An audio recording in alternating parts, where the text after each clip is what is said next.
제가 작년에 인상 깊게 본 영화가 하나 있는데요. 이 콘크리트 유토피아라는 영화입니다. 혹시 보신 분 계십니까? 우리는 늘 말씀만 보니까, 그죠? 영화는 잘 안 보죠. 내용은 이렇습니다. 이 대한민국에 큰 지진이 일어나죠. 아침에 일어나 보니까 한 아파트만 남고요. 모든 집들이 다 폐허가 됐습니다. 이제 살아남은 사람들이 그 하나 남은 아파트로 향해 옵니다. 이제 그 아파트에 살았던 사람은 이 사람들을 어떻게 할까 고민에 빠지면서 그 영화는 시작되지요. 저는 한 주 동안 제가 기도원에 가 있는 동안 이런 생각을 좀 해봤습니다. 만약에 이 땅의 모든 교회가 다 사라지고 우리 교회만 남았다면 우리는 어떤 교회가 돼야 되는가? 이런 고민을 할 때 우리 라이프처치의 방향성이 더 바르게 서지 않을까 싶습니다. 이제 우리는 3개월의 시간이 지나고 우리 교회의 분명한 방향과 철학을 생각할 때가 왔습니다. 그래서 기도하는데 하나님이 제게 이런 마음을 주셨습니다. 하나님은 우리 교회가 어떤 교회가 되길 원하시는가? 여러분 한번 상상해 볼까요? 모든 교회가 사라졌습니다. 이제 저희 교회만이 남게 된 상황 속에서 우리는 어떤 교회가 되어야 될까요? 우리는 어떤 삶을 살아야 될까요? 제게 처음 든 생각은요, 살려야 된다라는 생각이었어요. 정말 살려야 된다. 특별히 하나님께서 우리 라이프처치를 이 파주 땅에 특별히 교화와 운정 지역에 세우신 이유는 이 지역에 있는 그 영혼들을 위해서 세우셨음을 저는 믿습니다. 이 부활절을 맞이해서 몇몇 성도들과 함께 부활절 계란을 들고 이 지역에 나눠드리러 다녀봤습니다. 제가 차를 타고 다닐 때는 별로 사신 분들이 안 계시겠구나 생각했는데 정말 많더라고요. 이 한 곳 한 곳 나눠드리면서 깨달은 것은요, 이 지역에 계시는 분들이 너무나 많다라는 겁니다. 여러분, 온라인을 통해서 우리가 복음을 전하는 것 중요합니다. 그런데 또한 동시에 이 지역사회에 우리가 복음을 전하는 것도 중요하다라는 거죠. 제가 조사해 보니까 이 교화읍 지역은요, 약 4,000세대가 살고요, 7,600명이 살고 계십니다. 이 교회도 사실 별로 없습니다. 그래서 한 달에 한 번 정도는 우리 성도들과 함께 이 좋은 전도 물품을 들고 이 교회를 알리면 얼마나 좋을까 싶습니다. 여러분, 괜찮으십니까? 저만 그렇죠? 예. 같이 걷기 운동도 하면서 나눠드리면 이분도 좋아하시고 또 우리의 마음도 영성도 잘 회복되지 않을까 싶습니다. 저는 우리 교회가 이 시대의 구원의 방주로서 사람들을 살리는 교회가 되길 소망합니다. 먼저는 우리가 정말 임재 있는 예배, 정말 마지막인 것 같은 그런 예배를 드렸으면 좋겠어요. 그리고 우리의 교회 설립 말씀처럼 요한복음 10장 10절, 내가 온 것은 생명을 얻게 하고 더 풍성히 얻게 하려는 것이다. 정말 그 생명을 아낌없이 나눠주는 우리 교회가 되길 소망합니다. 제가 생각해 보니까요, 살펴보니까 저와 여러분에게 있는 것들이 있더라고요. 뭐가 있을까요? 따라합시다. 복근. 다시요. 복근. 예. 자, 옆에 분께 인사할까요? 복근 있으십니까? 시작. 예. 복근이 있더라고요. 이 복근은 약자입니다. 뭘까요? 바로 복의 근원이에요. 예. 그 복근이 아니라 복의 근원이신 예수님이 계시다는 거죠. 예. 저도 없습니다. 예. 우리에게는 복의 근원이신 예수님이 있으면 여러분 믿으십니까? 여러분, 그 복의 근원이신 그 예수님을 정말 여러분 나눠주시길 바라요. 그 예수님의 사랑과 생명을 전하는 그런 교회로 이 시대에 정말 그 많은 교회가 아니라 정말 하나님이 귀하게 쓰시는 교회로 우리가 세워지길 간절히 소망합니다. 오늘부터 에베소서를 강의하려고 합니다. 제가 늘 말씀드리지만 여러분, 성경보다 더 귀한 설교는 없습니다. 주일에는 에베소서, 금요일에는 신명기, 또 내일부터 시작되는 이 매일 묵상은요, 요한복음을 함께 나누고 싶습니다. 말씀으로 오신 그 예수님을 우리가 이 말씀을 통해서 깊이 만나는 시간이 되었으면 좋겠습니다. 이 신약 성경이 27권이죠. 이 사도 바울은 그 중에 몇 권을 썼을까요? 바로 13권을 썼습니다. 그 여러 서신 중에 예수 그리스도의 구원과 복음을 담은 그 정수의 성경을 뽑으라면 저는 로마서와 에베소서를 뽑고 싶습니다. 그런데 이 두 권의 성경이요, 이 구원에 접근하는 방식이 좀 다릅니다. 먼저 로마서는 우리 인간이 얼마나 연약한지, 우리가 얼마나 죄인인지, 그래서 3장을 보면 의인은 없나니 단 한 사람도 없다고 시작하지요. 그래서 그 죄인인 우리를 구원하시는 그 예수님의 사랑에 대해서 이렇게 풀어나가는 것이 로마서입니다. 에베소서는 좀 다릅니다. 먼저 서두에는 그 영광과 위엄과 존귀가 위대하신 그 하나님의 사랑, 하나님의 은혜가 어떤지를 먼저 설명합니다. 그리고 그 하나님의 은혜와 사랑을 받은 죄인인 인간이 어떻게 바뀌는가, 어떻게 살아가야 되는가, 그것을 서술하는 것이 바로 에베소서입니다. 그래서 로마서는 아래부터 시작해서 이르는 구원이고요. 또는 에베소서는 위에서부터 시작하는 이르는 구원입니다. 저는요, 가능하면 그 성경을 두 권 다 묵상해 보셨으면 좋겠어요. 먼저 에베소서가 어떻게 언제 기록했는지를 그 상황을 좀 제가 살펴보고 싶은데요. 이 사도 바울이 약 10년 동안 이 3번의 전도 여행을 떠납니다. 이 3번의 전도 여행을 마치고 이제 예루살렘 모교회에 이 선교를 보고하기 위해서 예루살렘에 갔습니다. 그런데 그 상황에서 억울한 누명을 쓰고 감옥에 잡혀 들어갑니다. 이 사도 바울은 로마 시민권자이기 때문에 이 가이사라로 압송되어서 2년 동안 감옥 옥살이를 합니다. 거기서 베스도와 벨릭스란 총독에서 심판을 받지만 나는 로마 황제에게 심판을 받겠습니다 해서 로마로 압송되어 가지요. 거기서 2년의 감옥 생활을 하게 됩니다. 그런데 이 2년의 감옥 생활은 그냥 감옥이 아니라 이 주택 안에 감금되어 있는 이 가택 연금의 상황이에요. 자유로울 수는 없었지만 이 갇혀서 무엇이든 할 수 있는 상황이었습니다. 우리가 한번 바울이 되었으면 좋겠어요. 보통 우리가 1주나 2주 동안 비전 트립이나 선교 여행을 다녀오면 여러분 어떻습니까? 피곤하죠. 쉬고 싶지요. 근데 사도 바울은요, 무려 10년 동안의 전도 여행이었습니다. 얼마나 몸이 상했을까요? 녹초가 되었을까요? 그 여정이 편했습니까? 아닙니다. 지금은 비행기나 기차 같은 교통수단이 있지만 그때는 걸어서 다녀야 했습니다. 배를 타야 했습니다. 그래서 이 고린도서 11장이 이렇게 말하는데요. 한번 들어보십시오. 유대 사람들에게서 마흔에서 하나를 뺀 매를 맞은 것이 5번이요. 채찍으로 맞은 것이 3번이요. 돌로 맞은 것이 1번이요. 파선을 당한 것이 3번이요. 밤낮 꼬박 하루를 망망한 바다를 떠다녔습니다. 자주 여행하는 동안에는 강물의 위험과 강도의 위험과 동족의 위험과 이방 사람의 위험과 도시의 위험과 광야의 위험과 바다의 위험과 거짓 형제의 위험을 당했습니다. 많은 위험을 당했지요. 그리고 수고와 고역에 시달리고 여러 번 밤을 지새우고 줄이고 목마르고 여러 번 굶고 추위에 떨고 헐벗었습니다. 이게 바울의 인생이었습니다. 10년 동안 정말 위험이란 위험은 다 당했던 거죠. 여러분 매로 맞았습니다. 돌로 맞았습니다. 바다에서 배가 3번이나 파손되어서 하루 종일 바다에 떠다녔습니다.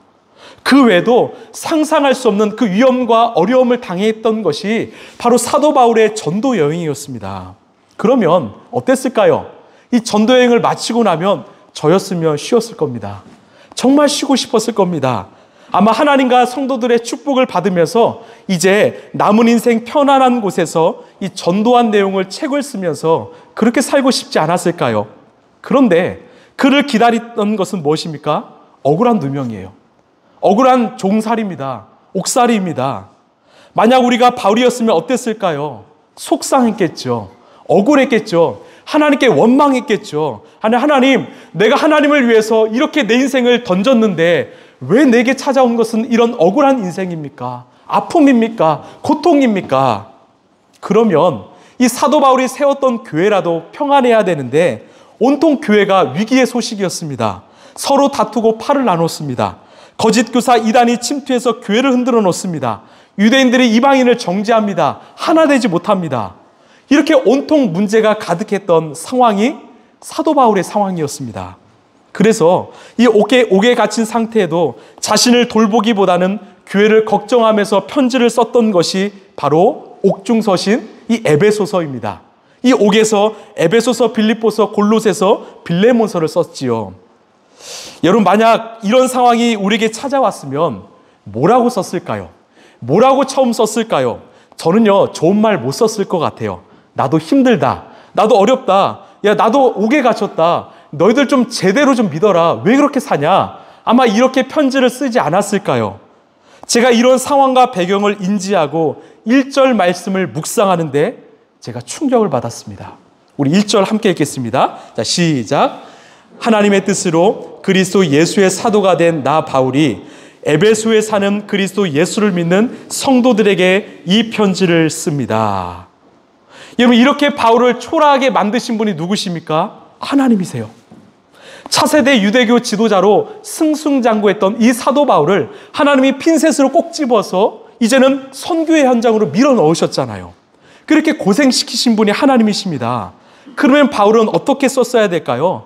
하나님의 원망을 썼겠지요. 그런데 바울은 하나님을 원망하지 않고 하나님의 뜻으로 그리스도 예수의 사도가 된 나 바울이 이렇게 자신을 설명합니다.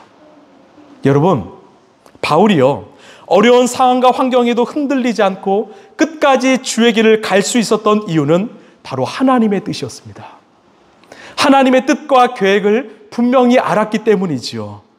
바울은 서신서를 쓰면서 늘 이 고백을 우선으로 삼았습니다. 고린도후서 1장 1절을 보시면 하나님의 뜻으로 그리스도 예수의 사도가 된 나 바울과 디모데는, 자, 갈라디아서 1장 1절을 보시면 사람들이 시켜서 사도가 된 것이 아니요 사람이 맡겨서 사도가 된 것이 아니요 예수 그리스도께서 그리고 그분을 죽은 사람들 가운데서 살리신 하나님 아버지께서 임명하심으로써 사도가 된 나 바울은, 무슨 말입니까? 내 인생의 주어가 내가 아니라 하나님입니다. 내가 하나님의 뜻과 계획에 순종했다라는 거죠. 바울의 모든 생각들, 바울의 인생은 언제나 하나님의 뜻, 하나님의 주권 가운데 맡겨져 있었다라는 거죠. 여러분, 그 시작만이었을까요? 아니요, 제가 성경을 묵상해 보니까 끝도 그렇더라고요. 이 사도 바울이 자꾸만 로마에 가려 했습니다. 그런데 사람들은요, 로마에 가려 하는 사도 바울을 늘 말렸습니다. 왜? 로마에 가면 반드시 바울이 죽는다라는 것을 알았기 때문이지요. 근데 갑니다. 왜 갑니까? 하나님의 뜻 때문이지요. 이 사도 바울에게 찾아오는 인생의 모든 대답과 질문의 답은요, 언제나 하나님이었습니다. 시작과 끝만이었을까요? 아니었습니다. 그의 모든 삶의 과정의 중심은 하나님이셨습니다. 사람들은 묻습니다. 왜 우리가 용서해야 합니까? 왜 우리가 사랑해야 합니까? 왜 우리가 이렇게 고난을 당해야 합니까? 왜 우리가 이렇게 복음을 전해야 합니까? 그 모든 질문의 답은 하나님이었습니다. 하나님 뜻, 하나님의 뜻. 여러분, 우리의 인생에 찾아오는 모든 질문의 답이 내가 아니라 하나님이 되기 시작한다면 내 삶에 찾아오는 고난과 고통과 절망과 위기는 우리에게는 아무런 문제가 되지 않는 것이죠. 왜? 하나님이 내 삶을 인도하신다. 하나님이 내 삶을 책임지신다. 하나님이 끝까지 나를 인도하신다. 그 믿음이 내게 있기 때문입니다. 그래서 사도 바울이 옥중에서 쓴 서신 중 하나가 기쁨의 서신인 빌립보서입니다. 항상 기뻐해라. 너희들 쉬지 말고 기도해라. 범사에 감사하라. 지금 바울은 감옥에 있는데 기뻐한다라는 거죠. 감사한다라는 거죠. 오늘 주님이 우리에게 물으십니다. 너희들의 삶의 중심은 누구냐? 너희들의 삶을 이끌어가는 주인은 누구냐? 너희들은 무엇으로 지금 기뻐하고 있느냐? 너희는 무엇으로 지금 감사하고 있느냐? 저는 그 질문의 답이 우리 하나님 예수 그리스도이시길 간절히 소망합니다. 여러분, 그때 우리는 상황과 환경을 넘어서는 힘과 능력이 생긴다라는 거죠. 여러분, 이 하박국 선지자의 이 고백을 기억하시길 바랍니다. 우리 하박국서 3장 17, 18절입니다. 시작. 무화과나무에 과일이 없고 포도나무에 열매가 없을지라도 올리브나무에서 딸 것이 없고 밭에서 거두어 드릴 것이 없을지라도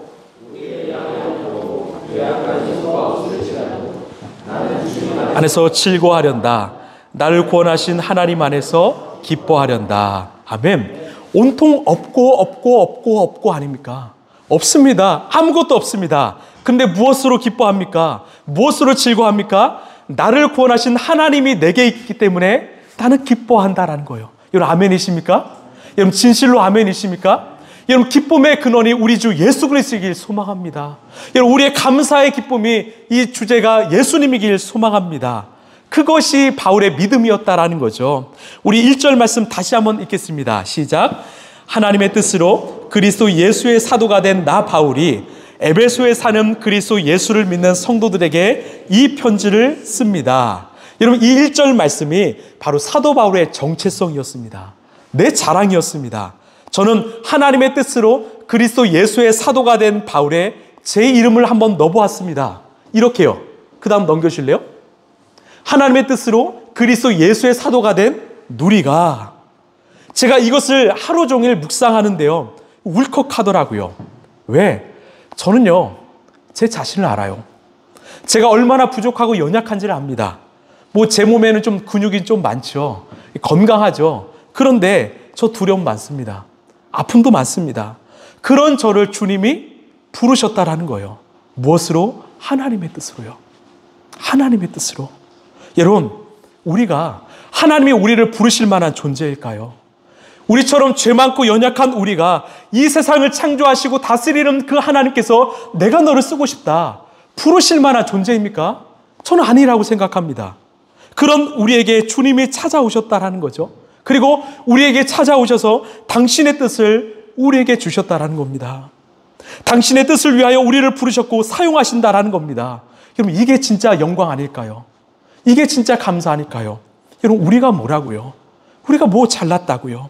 제가 이 하나님의 뜻이란 문장이 제게 얼마나 감동이 되었는지 모릅니다.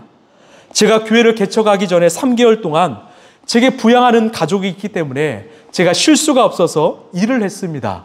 어떤 일을 하냐면 때로는 공사판에 갔고요, 행사장에 가서 일용직을 했습니다. 그때 제가 깨달았습니다. 제가 할 수 있는 것이 아무것도 없더라고요. 제가 열심히 공부했습니다. 대학교, 대학원, 또 대학원을 공부했지만 제게는 기술도 없고요, 능력도 없어서 제가 유일하게 할 수 있는 것은요, 이 몸 쓰는 일이더라고요. 그래도 제가 좀 운동을 했잖아요. 그러니까 정말 인정은 좀 받았습니다. 그래서 이 일이 끝나고 나면 전화가 와요. 또 한 번 와달라고, 함께 하자고. 그런데 정말 그분들이 너무나 존경스럽고 제 자신을 보니까 제가 아무것도 아니더라고요. 제가 이 일을 경험하면서 우리 성도님들이 이 주일에 오시는 것이 얼마나 참 귀한 일인가.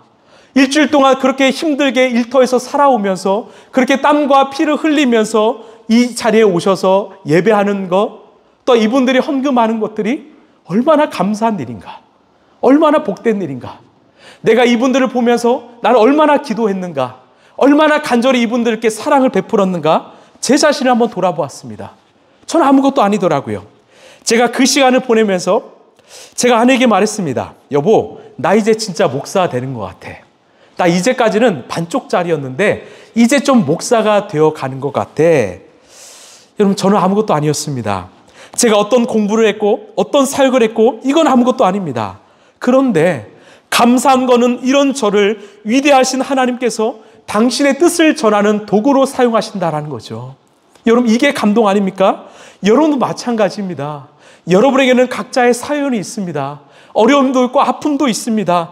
때론 나 자신을 보면서 절망할 때도 있지요. 그런 우리를 하나님께서는 아니야, 내가 너를 쓰고 싶어.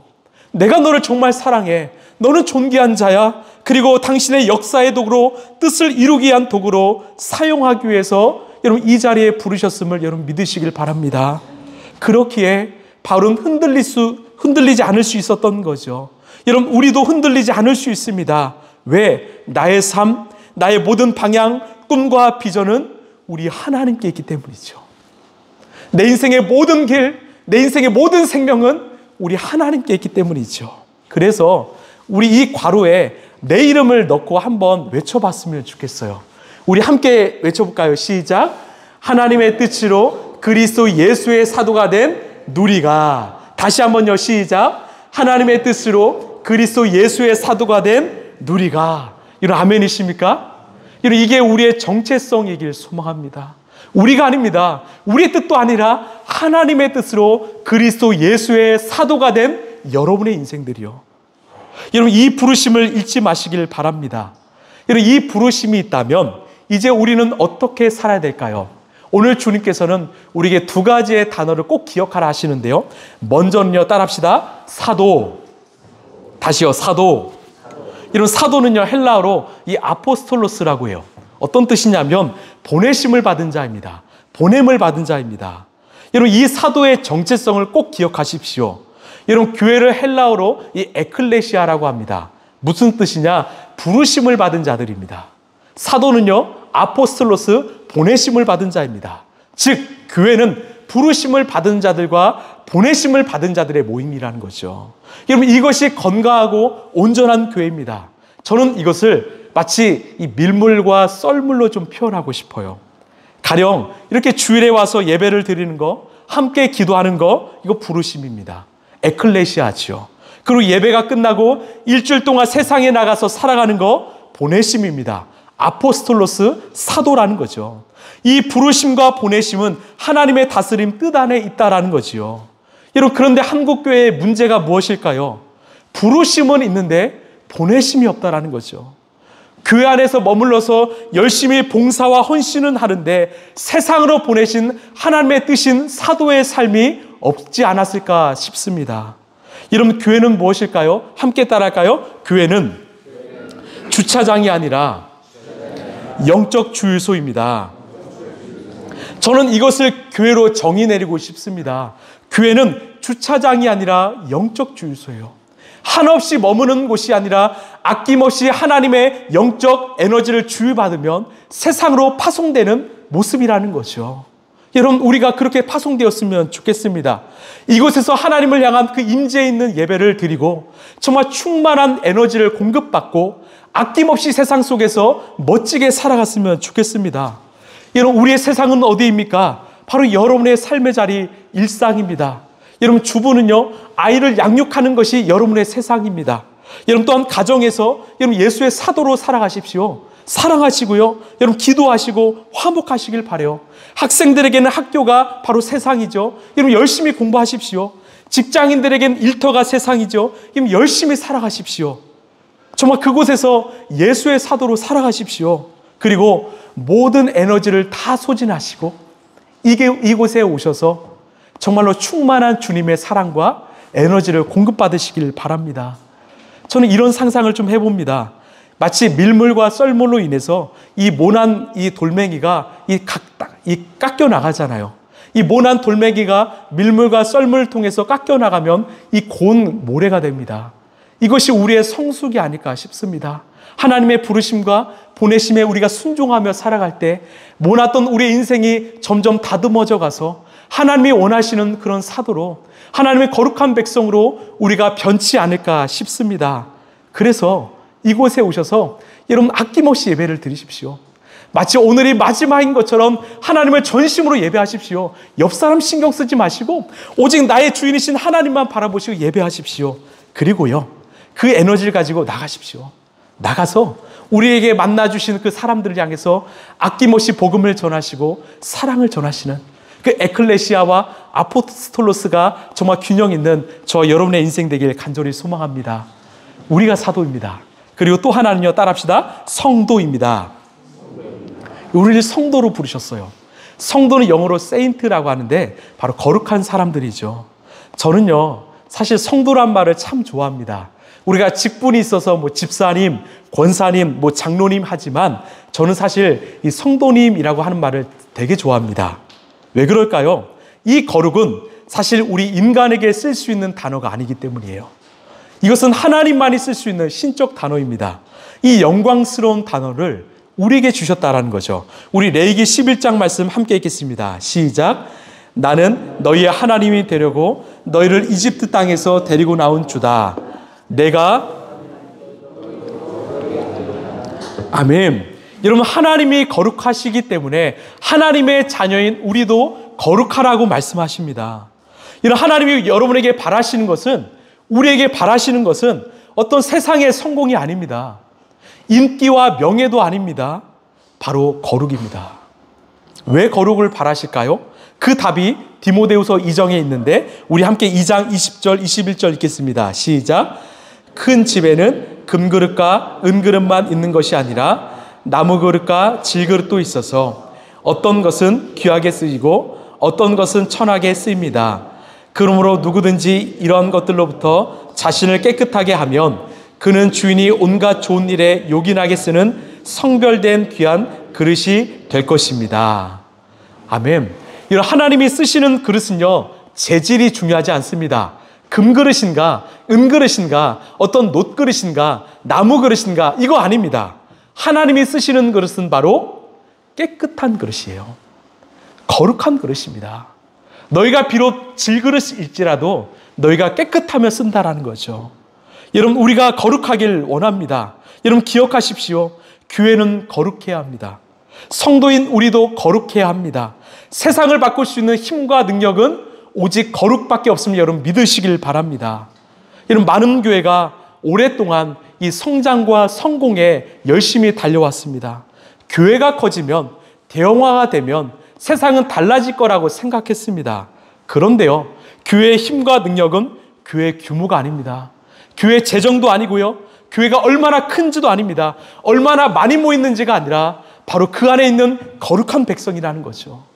우리가 얼마나 거룩한 백성으로, 거룩한 제자로 살아가는가, 그게 이 시대를 바꾸는 주님의 능력일 줄로 믿습니다. 여러분, 왜 소돔과 고모라가 멸망했습니까? 그 가운데 의인이 없었기 때문이죠. 바꿔 말하면 거룩한 의인이 있었다면 그 도시는 살릴 수 있지 않을까 싶습니다. 그래서요, 우리가 날마다 그 거룩을 위해서 몸부림쳤으면 좋겠어요. 매일 하나님의 그 말씀으로, 주님의 십자가의 보혈로 우리의 삶을 덮으시길 바랍니다. 하나님의 말씀으로 나를 채우시길 바라고 거룩하신 예수님과 동행하시길 바랍니다. 그래서 우리 내일부터요, 다시 굿라이프 시작했으면 좋겠어요. 여러분, 그 굿라이프 있으십니까? 없으시면 다시 드릴게요. 아침마다 6시에 묵상에 올라갈 텐데 아침에 말씀으로 나를 채우시길 바라요. 여러분, 우리가 기도하며 말씀으로 나갔으면 좋겠습니다. 저도요, 여러분 약속 하나 드릴까요? 저 최선을 다해 말씀 준비할 거예요. 정말 목숨 다해 말씀 준비할게요. 여러분도 그 말씀 받으시고 정말 주님으로 가득 채우시길 바랍니다. 그래서 우리 인생이요, 굿 라이프가 되었으면 좋겠어요. 정말 예수님이 원하시고 이 시대에 쓰시는 그런 거룩한 굿 라이프가 되었으면 좋겠습니다. 여러분, 우리 인생의 목표는 거룩입니다. 하나님이 쓰시기 좋은 거룩한 그릇이 되길 소망합니다. 여러분, 당시 에베소는요, 이 음란의 극치에 달았던 도시였습니다. 세상의 유혹과 향락과 쾌락이 가득했던 도시였습니다.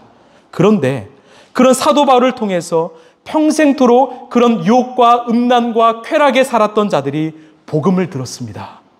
거룩하신 예수님 만났습니다. 그리고 변화되었습니다. 사람들이 신기했지 않았을까요? 야, 너 전에는 나랑 놀았잖아. 나랑 마셨잖아. 너 싸웠잖아. 화냈잖아. 그렇게 살았잖아. 그런데 왜 이렇게 바뀌었어? 여러분, 왜 그랬을까요? 그가 거룩하신 예수님을 만났기 때문이죠. 예수의 사도가 되어서 예수의 성도가 되었기 때문이죠. 여러분, 이게 능력 아닐까요? 여러분, 세상은요, 사람은요, 성공으로 변하지 않습니다. 여러분, 세상은요, 어떤 부유함으로 바뀌지 않습니다. 바로 거룩으로 바뀝니다. 여러분, 거룩한 우리가 살아간다면, 거룩한 우리를 통해서 하나님은 이 지역과 이 나라를 바꾸시리라 믿습니다. 거룩하신 예수님을 만나면 우리가 변하지요. 거룩하신 예수님을 만나면 우리의 남편과 아내와 부모와 우리의 자녀가 바뀝니다. 여기에 부모님 계십니까? 여러분, 거룩하십시오. 거룩한 부모가 거룩한 자녀를 만들어냅니다. 여러분, 거룩한 예수님을 만나면 우리 세상도 변합니다. 말씀을 마무리하겠습니다. 하나님께서 우리 공동체에게 이 에베소서 말씀을 주신 이유는 우리의 삶의 기준이 바로 하나님의 뜻이 되길 바라십니다. 하나님, 아침에 일어나면 하나님 감사합니다. 잠자리에 드는 순간에 하나님 감사합니다. 내 삶에 어려움이 찾아올 때마다 하나님, 나는 압니다. 하나님의 계획을 압니다. 이것을 바라신다라는 거죠. 이것이 얼마나 영광된 고백일까요? 하나님의 뜻으로 그리스도 예수의 사도가 된 우리 모두, 하나님의 부르심, 하나님의 콜링, 여러분 거기에 순종하시길 바랍니다. 그래서 이제 우리가 하나님의 그리스도의 사도로, 성도로 살았으면 좋겠습니다. 우리를 이 자리에 부르신 이유는 바로 사도로 세상에 파송하기 위함임을 여러분 믿으시길 바랍니다. 이곳에서 주님이 주신 그 사랑과 영적 에너지를 충분히 공급받고 세상에서 주님의 사도로 아낌없이 살아가는 저 여러분 되길 간절히 소망합니다. 여러분, 거룩하십시오. 거룩이 능력입니다. 거룩이 바뀝니다. 거룩하면 가정도 변합니다. 거룩하면 내 일터도 바뀌고요, 내 인생도 변합니다. 이 세상도 변합니다. 우리 함께 꿈꿨으면 좋겠어요. 거룩한 세상, 거룩을 통해서 우리 라이프처치를 통해서 하나님이 이 지역을 어떻게 바꿔가시는가, 그런 놀라운 간증이 마음껏 일어나는 우리의 인생 되길 간절히 소망합니다.